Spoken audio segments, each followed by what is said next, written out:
You're watching Ag News by Cary Sims. Your lawn may not need more water.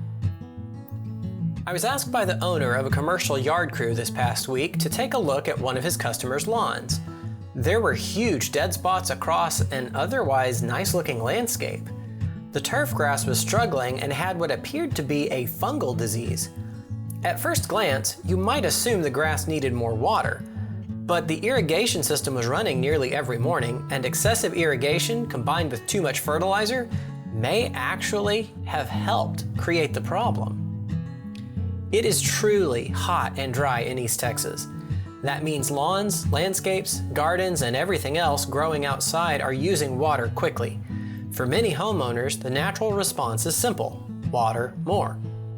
And I strongly suspect that the frequent, shallow watering combined with excessive fertilization contributed to the fungal disease and large dead areas of turf. So before you add another day to your irrigation schedule, make sure you're adding the water correctly. A sick lawn isn't necessarily a thirsty lawn. Look at the grass. Wilting, or perhaps an off color of green, and certainly footprints that remain visible after you walk across the lawn are signs of drought stress. The perfect tool for your water management is a long screwdriver. You use it by pushing it into the soil. If it easily penetrates the soil several inches, there is still moisture present in the root zone. Established turfgrass generally benefits from deeper, less frequent irrigation rather than a little water every day.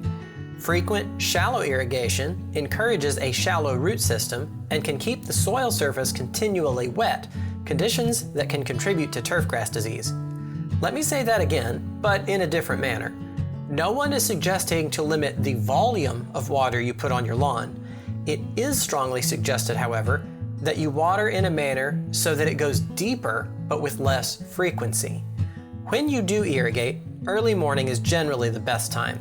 Avoid irrigating late in the evening when possible because prolonged leaf wetness can increase the opportunity for some turfgrass diseases. If you have an automatic sprinkler system, now is also a great time to give it an irrigation audit. Start by turning on each zone and watching it operate. Do all the sprinkler heads pop up? Are any broken, leaning, or clogged? Is water spraying onto the driveway, sidewalk, or street? Are shrubs blocking the spray pattern?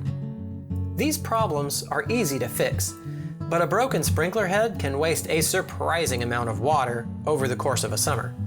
Next, determine how much water your system is actually putting on the lawn.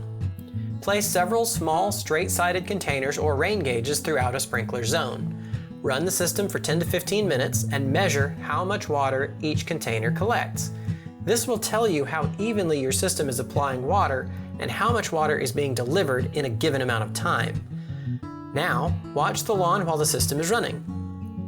If water begins running off the lawn and down the driveway or street, your soil cannot absorb water as quickly as you are applying it. The solution is a practice called soak and cycle.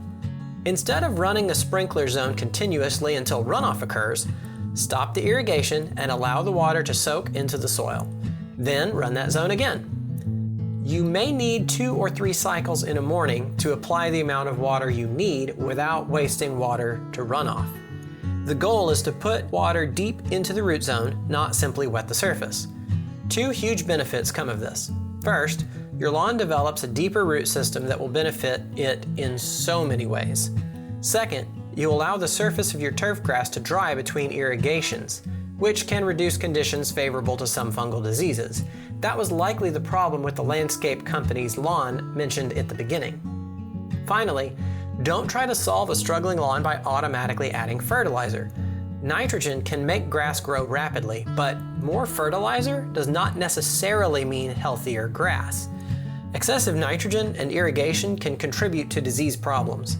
If your lawn is struggling, determine why before reaching for the fertilizer spreader. It is easy to look at a brown lawn in August and assume it needs more water. Sometimes it does. Sometimes it needs a broken sprinkler head repaired. Sometimes it needs better irrigation scheduling. And sometimes it needs to be watered for a longer time on fewer days. This August, before you turn up the irrigation system, take a few minutes to see where your water is going.